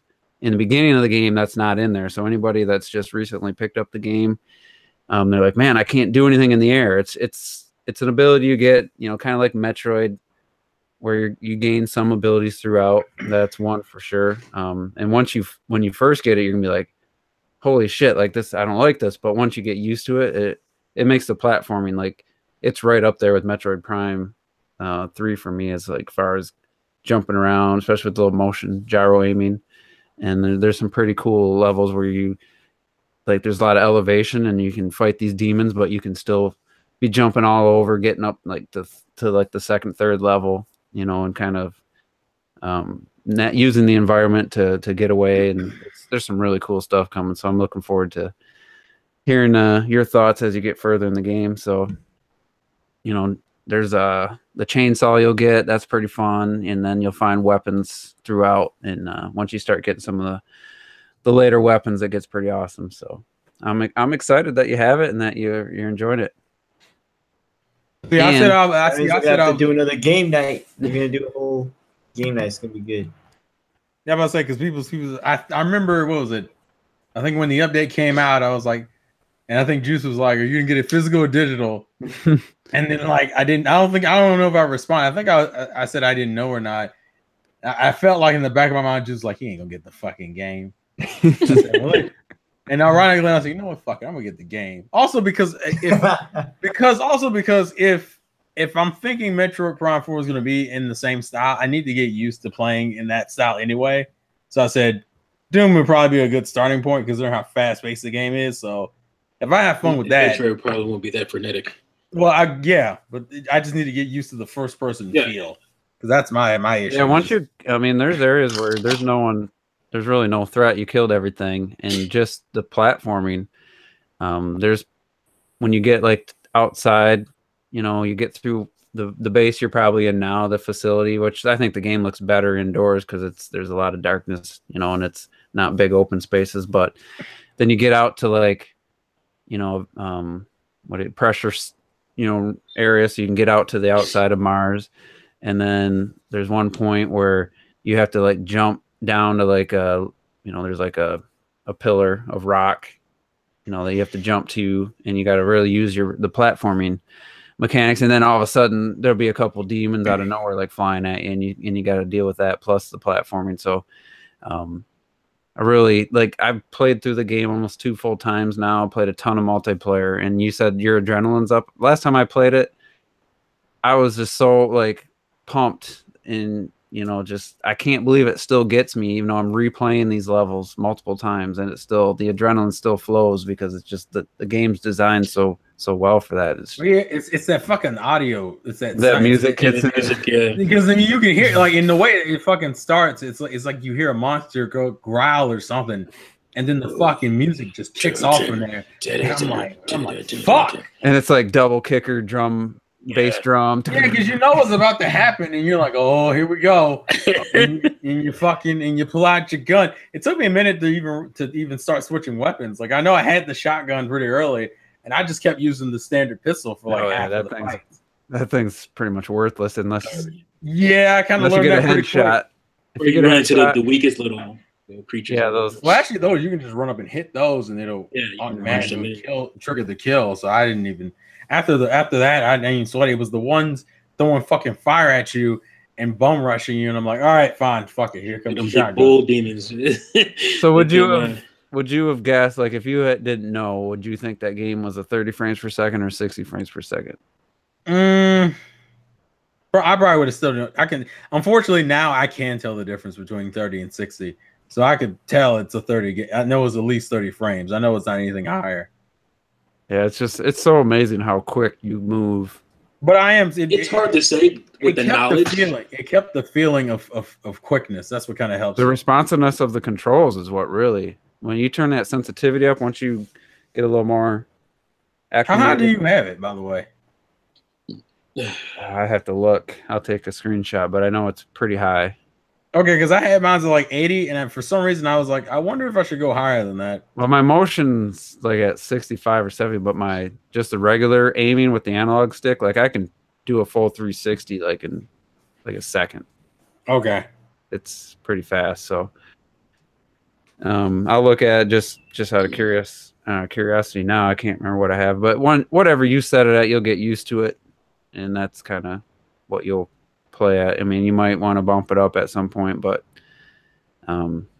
it's just cool that you're playing that, and maybe we can try some online here and get you some more practice before that. But it's not like we're tearing it up, even though Robert had his toe up.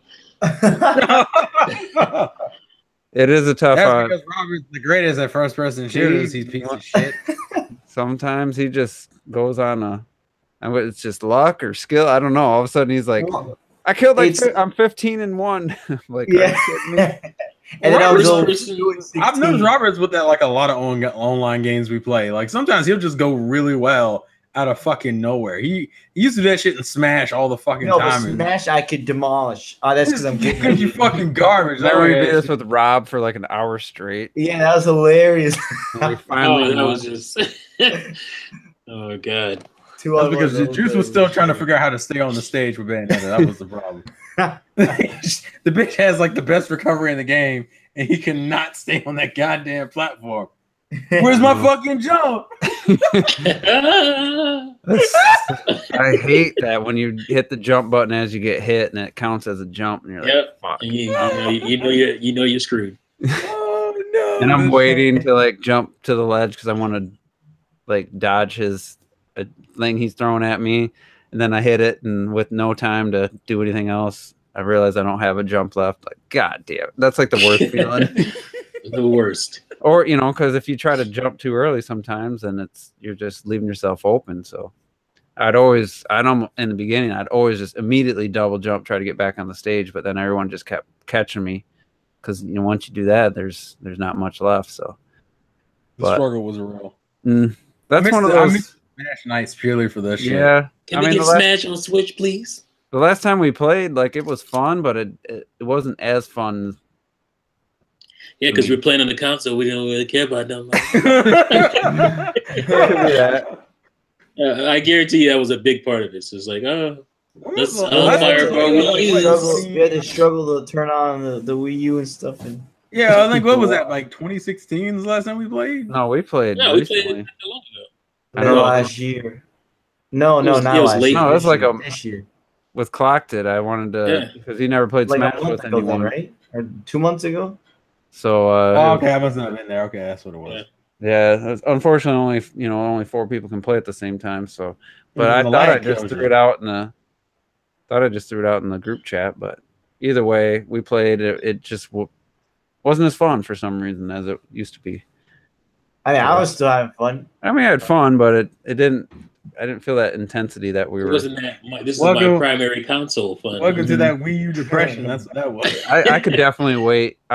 I'd be good till 2019, 2020 for the next Smash. Honestly, like I'll be good until whenever they want to put it out. But it'd be nice to have another big Nintendo multiplayer online game. It's true. So yeah, I mean, I don't have anything left. I guess we could real quick just like we talked about before the podcast with the whole My Nintendo thing where you can now it's worth a damn to trade to have coins and shit. Oh yeah, let me check see how many coins. What about the platinum coins? Those don't mean nothing. I didn't see anything for the platinum coins. I think it literally is just the fucking gold coins. I was so into that during the Wii U era. And then it meant nothing. I got some cool stuff from My Nintendo. Yeah, I've gotten stuff from My Nintendo, but I'm just saying, like, the gold coins have been absolutely worthless. Ooh, I got a whole 246 gold coins. Well, that's like $2.40. Yep. 1 point equals 1 cent. So technically, you could go and get maybe some. I'll see what that Rocket League DLC pack costs. Yeah, the cool thing I will say is that at least it also counts towards DLC because I tried it with the Fire Emblem. For eligible stuff though, so it has to be eligible. So I don't know what.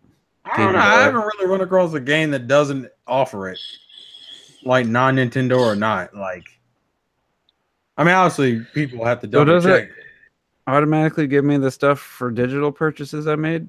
Yeah. It even tells you now. If you go, it tells you.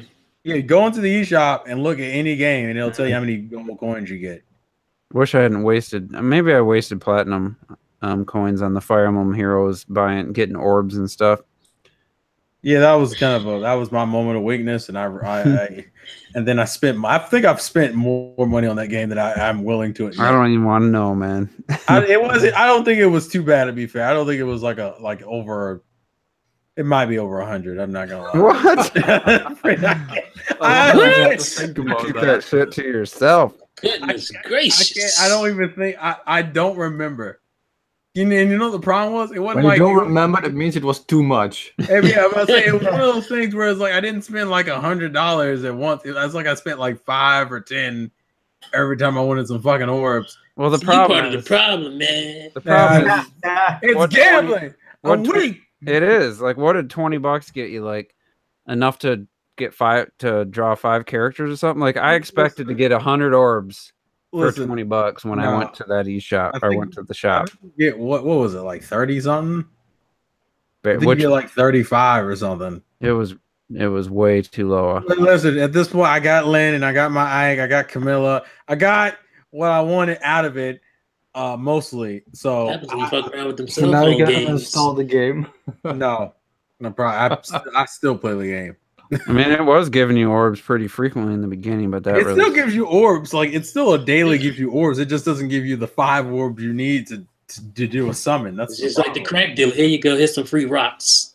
Smoke them, and you'll be calling me. The goal is just to get you addicted. Exactly. The goal is to get you addicted. Xenoblade, and Terrell would have probably had $200-300 in there. No, I don't want to listen. Chill out.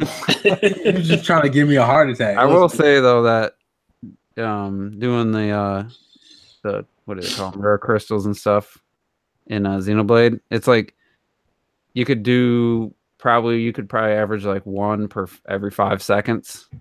So, yeah, I mean, you can do it fast now. It's not that slow, ridiculous process. And they give you the option to skip it from jump. It's not like you have to start. You have to go halfway through the process and hit A in the middle of the animation. You just get to skip it from general. I kind of hate it because I get to miss the actual like awakening of rare blades, but at the same time, it saves me like an extra like minute or so in opening crystals. Oh yeah, because I did try it, and then I realized like half of the benefits of the update you can't really appreciate unless you start New Game Plus. Like the whole getting the Torna blades from Jin in them. You can't get those until you start New Game Plus. It's like, and I'm like, fuck. I kind of want to do it, but I want to at least max out all my. I'm probably gonna do it, but I want to max out all my characters and shit, and then figure out which blades I want to, which characters. I don't know. That's a game I probably will end up doing double on, and people will shit on me for not finishing Persona 5 because I'm a fucking. Xenoblade's a better game. I don't give a fuck what anyone tells you. I think you should get 120 shrines before playing Xenoblade Chronicles 2 ever again. I would. That's not fair. Retro's how dare you? Retro's down to 1 shrine, and I know the feeling. Oh, you down to one left? He doesn't want to look it up. I gave him. I think I have 11. I mentioned 1, and it doesn't sound like he did it, but finding it's really it's either luck. You either found it or you didn't type of. I give huge props to anyone who just doesn't look it up. I can't. I don't understand how it's impossible. Well, Robert, to be fair, as you played the game for like 24 hours as soon as you got it. Well, yeah. And then you were struggling on basic shit. You didn't know how to cook or none of that shit. Yeah, like I didn't bother cooking. I remember, because you streamed it on Twitch, or at least part of it on Twitch, and I was like, Robert, what are you doing? Yeah, you were in the ice area. You didn't understand how to cook. You rushed through that game so fast. You were done with it within a month, and you probably barely touched it since. I think, other than some DLC. But I mean, yourself out with that 24-hour stream. But I remember I still played 140 hours. How much more do I need to put in this game? I mean, damn. To be fair, that is a lot. That is a lot. The shit ton. I guess I'm not gonna lie because you're talking about it now. Like 20 minutes ago, I looked up this final shrine. Was it the one? Was it the one I thought? That, what I did in the beginning of Breath of the Wild is I turned off that fucking shrine locator. So my problem is, in the last 100 hours, I went over the entire world inch by inch using the hero mode thing. So my problem with this shrine, which apparently was the case, is that I already walked over this spot once when I didn't have the locator on. So because I walked there already, I don't go back to those places. And it was the one Ju said, actually. The last one he suggested is the one I was it doesn't even go off for that one, though. That's one of those shrine quests. But it is a spot I had walked over already. But in the beginning of the game, you don't pay too much attention to that kind of stuff, you know? And you could have done it. I've flown over it once. You wouldn't have been able to do it unless you had the right equipment. I'm not going to hate on anybody who looks, because it could be tough. I'm not going to hate on anybody who looks That's the one I had to look up. Most of your time, like, doing it without that. To me, it's like you're still doing it. Yeah. I got like 250 hours or something out of the game. I did everything. I finished the DLC. I finished the game. I located every single shrine except one and stuff. So I was like, fuck it. I'm going to do this because now I can do the stuff I told Juice. Now I have all this shit. So I'm going to go to Hyrule Castle. I'm going to butcher the entire castle. I've been waiting for that. Yeah, wait right after a blood moon and just go and kill every guardian. Like I did that once. Everything. And it's pretty rewarding when you can just walk freely around. Shit going on, man. But yeah, I mean, it's one of those things. Like I wasn't gonna find that shrine because I had already been in that area so many times. Exactly. Like it's the Goron brothers and this heat endurance thing, and you had to have at least the gear to resist fire and heat and stuff. So I mean. It's just one of those spoilers. You don't know where it's at. I was thinking it too. That's what I'll just tell you, it's not. That's not a spoiler because I'm not doing that. I'm not doing that Korok seed shit. I have like 500 of them. Yeah, that's a waste. That of is time. like what Juice always says with Mario when they added like this like 500 fucking stars in the shop at the end of the game. I'm not getting 1,000 of these fucking things for a shiny. I think they just put so many that way you'll always be able to find some, even if you're not looking for all of them. Exactly. I still find them all the time. But I don't want to waste my time with it. I think it's because of the big, wide open world. There's always some little secret somewhere. That's why Korok seeds are everywhere. I don't think they wanted you. I don't think they cared for people like trying to like 100% that stuff because I don't think it was there for that. I think it was a game mechanic to where, all right, there's going to be some wide open spaces where there's not a whole lot going on, but at least there's going to be a couple Korok seeds. You know? I mean, you have, for example, that dude. He uploaded like who copy pasted all his entire map together. Who went looking on foot for every Korok. When you see that map, I'm like, no, this is gonna kill all the fun out of the game. I'm not gonna walk every little centimeter all the time. Do you know how many games I can play in the time he did that shit? Yeah, that's just ridiculous. You ever wonder how long it would take for, like, when you bring up the blue lines that show, or green line, whatever they are, that show where you walked, and you can actually press the button and watch yourself go through. Mm-hmm. You ever wonder how long it would take to actually get through that whole? Yeah, because you can't like fast forward it. Because I'm like trying to find. I was trying to find.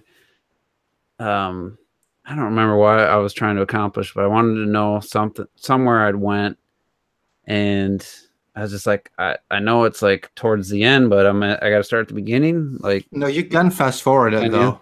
I think I was at full speed, but still out of 200 hours, I think it saves, or 100. Yeah, 200. Yeah. And I'm just like, it's cool though. And Link dies like, whoa! Yeah, he had the sound. I died a bunch of times in a row, and it was in fast forward, and it was like, early on, right? Like, plateau. Early on in like the plateau. Could have been. Yeah. Yeah, I mean, we were talking about that game. It was so hard at first. On Saturday. For anyone that didn't check out the Switch anniversary special podcast on Saturday, it was a really good discussion with Clock that was joined us. Robert was at work, so maybe if you want to just share your if you remember, launch day of the Switch, some of your fondest memories with the first moments opening the Switch and all that. Oh man, that was amazing. I love that because that night I remember I saw Logan, and so right after that, of course, that's what you remember first. Work a movie represents somehow. That overrated movie. Yep. It's on the slide. Every fucking time, man. Last thing, so it came out that night, and so I remember I told him, well, you might as well, since I'm like, you think you can, take me to the launch. And I'm like, you might as well just go see Logan, and then we could just go to the, just wait there. So that's what I did. I waited there, and I got my Switch, and man, it was just insane that feeling that you got, that you have both the Switch that you've been waiting for, but also the game you've been waiting for. It's like with Zelda, it's so weird because what are you more excited for, the system or the game? You remember when we were talking about it? It's like, what are you more excited for? The actual system you've been waiting for, or the game that you've been waiting for? It's like, man, it's crazy because I'm so excited to play this. Well, for something like the Wii U, where it was like, I loved playing the system, but like, yeah, New Super Mario Brothers U is a great game. It's not the same feeling as Zelda Breath of the Wild, And so that's why it was crazy. The fact that it was two absolute masterpieces of hardware and in terms of software on one day was crazy. And it was insanity because I remember I recorded that big unboxing, and you could see me being super fucking hyped, just trying to open it, and it was just so incredible. Got the collector's edition of Zelda, so I still use that anytime I take my Switch out. I'll put it inside that the case. Oh yeah, that came with that cool carrying case. Yeah, that case is awesome. It's definitely like really strong. Nobody cares. And some of us ordered it and it never showed up. It's all good. Look who's being ahead of now. That's the only reason I wanted. I had the opportunity to pre-order it, and I just I don't need that. Yeah, I wish because I had to buy a case anyway. Like, it was so stupid. Why didn't I just pay the same price and get that cool case? I just wasn't thinking. I didn't think that through. But yeah, no, you did not. So yeah, you played your 24-hour stream. Again, yeah, I played for 24 hours. And then by the end of the weekend, I played like 50 hours, and it was fantastic. And I couldn't get it. I remember that's when I told my work, listen, I'm gonna be out of state. So I just kept play that the whole time, and it just you just can't recapture that feeling of playing that game for the first time. I know. I would. What was that Jim Carrey movie where he had his memories erased of his ex-girlfriend? Oh, yeah. If I could, I would volunteer to have them wipe my Breath of the Wild memories, even though they're all great. To be able to play that game for the first time again, I think would be worth losing the memories. I don't know. You're picking up a Switch right now with Zelda. Like, I envy you. Yeah, because that first time experience is so epic, and just the fact that every time you opened up that game, there was something new, and still that happens now. But the fact that it was like so quick, something new would happen every second. It blew your mind, and it's such a fantastic game. And then again, at the same time, the first time you undock and redock the Switch, you're like, whoa, Yeah. oh my god. And I remember like actually taking it to work, and people were like, "Oh, is that the Switch?" Like, yeah, bitch. And like it was. Yeah, I did that too. Yeah, bitch. Showed him some Fast Star Max and Zelda. And Yep, I remember. I showcase did games. that. Showcase. I remember that I would showcase. That was the thing I'd showcase is like Fast RMX, because everyone would be like, "Whoa, them graphics are on that thing! My god!" I'm like, "Yeah, man." And try to has man, just lost train of thought. Oh, things that you've anticipated in life, like been super excited for. Like, I'm trying to think of the things that lived up to the hype. Mario 64, Ocarina of Time. And I'm not just gaming, you could talk movies and stuff. There's not a lot of times where something lives up, especially when it's built up. As high as Breath of the Wild was built up for me, the fact that it met and exceeded my expectations, like that's one of the bigger like aspects of this for me, is like, because I was super excited for Matrix Reloaded. Like, as far as movies go, I can't think of another movie I was more excited for maybe than Return of the King or something like that. And Matrix Reloaded is just absolute dog shit now, but at the time I just tried to convince myself it was good. Yeah. And so you get to that video game segment in the park. Yeah, and it's like there haven't been a lot of things entertainment wise in my life that have lived up to my expectations, and Breath of the Wild was definitely that is a good call. But I feel like what you're saying about meeting expectations. Mm-hmm. So like I think that's another one of the reasons I compare Switch to N64 so much, because Zelda, there was so much hype going into Ocarina of Time. Mm-hmm. It was like mad hype, and I was like, I'm worried like this game is not gonna be as great. Boy, it was great, and it was just like that with that game, and like you said, Mario 64. There was so much hype going into that because that was the showcase game for the N64. That was the game that was gonna prove why you needed one of these consoles, and I feel like the Mario and the Zelda for obviously Zelda is also on Wii U, Breath of the Wild, but I feel like those are the games that lived up to the hype of the game and are the reasons you need that console. Mm-hmm. Yeah, can anybody think of another game for them? Well, for me, I remember I would always, every single time a Super Mario Galaxy 2 clip would come up, 30 seconds, whatever, I was dying to play that game. I was just say Galaxy. I was excited for Galaxy 2. That was my first, game that I like played. So it's not like the thing that like made me hype. What made me hype was the sequel to that game that got me into it. You know what I mean? So that's why for me, I was like, holy shit, I can't wait. And I remember, you were like 6 years old then, so I was. Yeah. and so the whole thing is that I remember I was like, every single time on the Nintendo channel, they show like a 30-second clip, and I was just dying. Like, I was like, I need May 23rd to come. I need this. And so the whole time I remember, I was able to, usually I was only able to play a half an hour a day or something like that. And so I remember I think I was able to play an hour a day or something like that because of Galaxy 2, because that's how excited I was. So I was able to play that, and it was so fantastic that that definitely lived up to my hype. Like Super Mario World was definitely one. Super Nintendo. For me, also, what about Smash Wii U? Smash Wii U. I mean, that shit. I mean, blew my balls off. I wasn't hyped because I wasn't a big. Yeah, Smash. it wasn't as hyped. For me, that was another game that I played 20 hours straight. I remember. For me, it was Melee for sure. Like Melee and the GameCube was just like, and Metroid. Metroid Prime definitely. Like holy crap. I didn't let myself get that hyped though because I wasn't a huge Metroid fan at the time. I had only played Super Metroid. and very recently Odyssey, even to be honest. Like, But Galaxy 1 for me, I was excited for, but it didn't.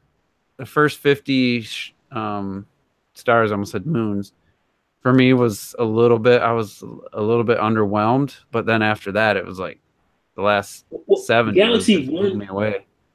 Galaxy 1 for me was just the wow factor. Is like, okay, this isn't just a prettier GameCube. Like that's when I felt like you saw for sure that this console was like more powerful than GameCube. Because before that, it was like, oh well, I'm looking at my 360 games. I'm like, the Wii ain't really matching up. Some great experiences. Like even like Wii Sports was like, it looked like a game that maybe could have ran on GameCube, but not really. But it was low poly, so you couldn't really tell. It was nice and sharp textures and whatnot, but you couldn't tell that you couldn't run that on GameCube. And then I think it was Galaxy because like just the game, even though it's a standard definition game, looked like, oh, this is next gen for right now. You could tell. Yeah, definitely. I mean, looked really good on the Wii, and that opening was really cool. Yeah. I just remember being more impressed with Metroid Prime 3 at the time, like because they came out pretty close together, if I remember. Yeah, it's pretty close. Yeah. I will say something that didn't live up to the hype is the Xbox One for me. Because I remember I was super excited to get that. You were hyped for that?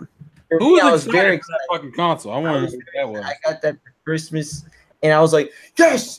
And then I played NBA 2K14. And not like that's a bad game by any means, but just like, your big game is a sports game. And so it was like, and now I don't even play it. I just use it for Blu-rays. Sits there angry. Yeah, it's like, talk about you're just, oh God, I'm so disappointed. You shouldn't be so negative. I mean, you got like Halo Wars 2 just came out, and you got like Lucas Tale DLC and shit. And now with my fucking PC, I don't even use it because I can just play any. And I'm not gonna play Halo Wars 2 on my PC either. I still need to play Halo Wars 2 because it's like, come on. Oh well, what are you gonna do? So Play better games. That's what you're gonna do. It's a good game, man. So. Just to comment on Lil Cray, I just got to give him. We were talking about things, living up to the hype and stuff, and he just watched The Fellowship of the Ring for the first time today ever. So wow, shout out to you. How was that? And look, I can't wait to hear what you think of the trilogy when it's all said and done. We're trying to get Robert to watch those movies, but he just never. I gotta watch. You haven't watched the Lord of the Rings movies? He hasn't seen Lord of the Rings. Are you insane? What? But don't judge the original Lord of the Rings trilogy off the Hobbit trilogy, because to me it's don't do that. You can't. Well, I know a lot of people say I should watch the Lord of the Rings before the Hobbit. The Hobbit's not, to me. It does not. Doesn't do it justice. Does not end well. It starts off pretty good, but I think the third movie's a disaster. But that's just me. But Cray said he liked it so far, and it's funny because those movies, especially The Fellowship, haven't aged that well, like as far as special effects and stuff. I don't know if on Blu-ray how they look, but I know on the DVDs they look a little rough. And it's like, I can't believe it's been on a DVD because it came with that cool. I know I got those cool, yeah. Which is awesome. But I also have the Blu-ray, so one of my favorite movie quotes of all time is, "A wizard is never late, nor is he early. He arrives exactly when he intends to." I don't know why I love that, because I'm usually like really close to being like right on time at work. Start time, I'm usually like 1 minute before on time or 1 minute late. So I always like to, I don't know why that always has stood out to me as one of my favorite quotes. But yeah, welcome to the movie podcast. I might be late, but I'm always on time. I wasn't gonna bring it up, guys. I'm just saying. No, that's fine because we got a good Paddington 2 Blu-ray maybe coming out soon. So get the fuck out of here. It was maybe could explore that whole living up to expectations a little bit further. Think about some games over. It's hard to try to think about all the games I've waited for and bought day one and played. So maybe we can pick this back up in another discussion. So let's just do final thoughts and get out of here. So let's start with Retro Death. I'm gonna switch it up. Oh my god! Well, I'll just keep it simple. Like now that I'm almost finally got everything out of Breath of the Wild that I could, I'm gonna save my master mode for later so that I still have something to come back to. I'll finally be able to get into Xenoblade, and that is it. All right, Robert. All right, so, how's it going? I just want to state that Super Mario Odyssey is a great, beautiful looking game, and one day, if I could go inside that world, I would totally love to bang Peach. Clock that put you to shame, man. Wow. And also, fuck, I forgot. Never mind. People need to know Robert's got one thing on his brain lately, so you just need to know that, and then make a lot more sense. Why boys are on fire. And well, yeah. I mean, just have a good night, and sleep tight. That's good. That was good. That was one of your better ones. So, T, final thoughts. Great podcast as always, guys. Kirby. What? Kirby is the greatest platform of all times, according to some Nintendo YouTubers out there. Oh god. More shade. I don't care for 2D. Better than that Wii U game that forced you to play on the gamepad and look at the gamepad the whole time. Oh god. Way better than that trash. Greatness. Did he say that? I just threw that out there, completely pulled that out of my ass. But that was one too. Yeah, that was one. Certainly one. We love you, man. We love you, buddy. Come on, we gotta call you out when you say silly stuff. But yeah, great podcast, guys. As I always say, play Nintendo fools. All right, and second to last, Terrell. Good podcast. I feel like I'm gonna pull a Robert, and luckily, Retro Death kind of gets with me on this particular topic, so we should be good. For all my anime fans, that My Hero Academia season 3 is starting in April. Everybody get fucking excited. That's gonna be lit as fuck. And also we got that, and just to translate it back into gaming, we still got that My Hero Academia one for all games coming. Retro, Yes. Retro, you ain't shit. That's the weird ass name, Mac Academia. Wait, what is it? Mac Academia. My Hero Academia. Oh, I thought you said Mac Academia. No. That's not even the Japanese name. If I want to go by the Japanese, the Boku no Hero Academia. It's besides the fucking don't damn it. Besides that, look forward to pretty soon. I'm hyped as fuck about that. Waifus was Xenoblade, Laifu, and Life's a Gameplay to Win. Yeah, I'll leave it at that. Shout out to Lil Craig for his chat post. Yeah, that's awesome. Yeah, it's great stuff. Hopefully, so accurate too. I mean, it's really what happened. So pretty close to it. Yeah, it was a good discussion, and I want to direct anyone who hasn't checked out the Switch anniversary special episode that aired Saturday. Go check that out because it was a really good discussion, and you'll get to hear Clocktit's gaming heritage and where he, how he was, I guess, his gaming history and what systems he was brought up on, and dude's a cool dude. We play Rocket League and stuff quite a bit, and it was good having him on the podcast. I know he was chimed in to the live chat earlier, but it's like, I don't know, it's 5 hours ahead. 2? Okay, it's like 2 in the morning. Same time it is for retro. It's 3 for retro, ain't it? That's a little later, right?